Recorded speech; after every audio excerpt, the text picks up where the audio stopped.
Ate Billy, birthday mo na pala sa Saturday, no? Oo nga, no.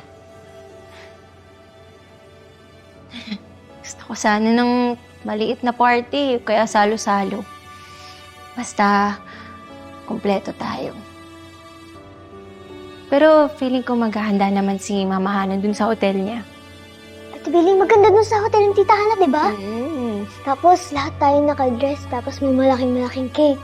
Tapos, hahanda nila lahat ng paborito ko. Tapos, sa malaking cake na tinutukoy ko, tatakam na agad ako. Tapos, pwedeng sasayaw tayo lahat. Kasama ka. Ay, Ate Billy, alam ko yung iniisip mo. Ano isip ko? Gusto mo makasaya si Kuya Kogo. Siko. Alam mo ikaw?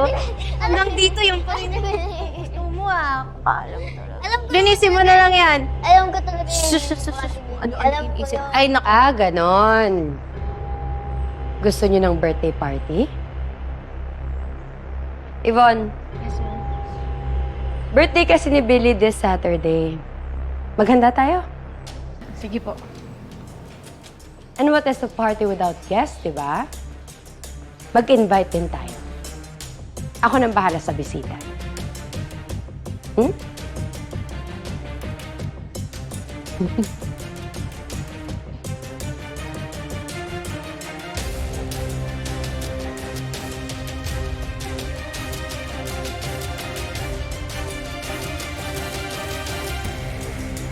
Magkakaldereta ako bukas.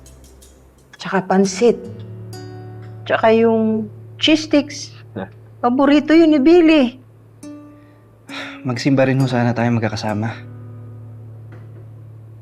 Okay naman. Papupuntahin ko na rin si Hana para hindi naman siya mag-isa. Eh, si Christy. Hindi mo sasabihan?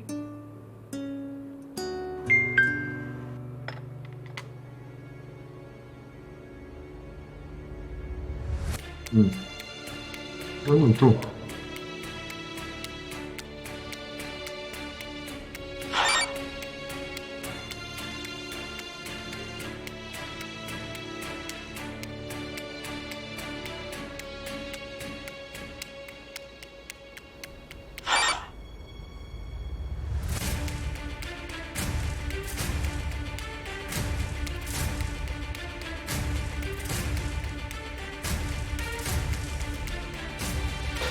Ala na, yun nasa likod mo.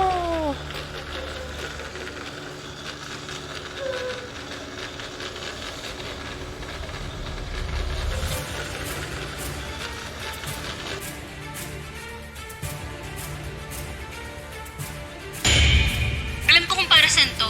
Ginagawa namin to dati sa Kalasag. Ma, tatay, Para saan po ba to?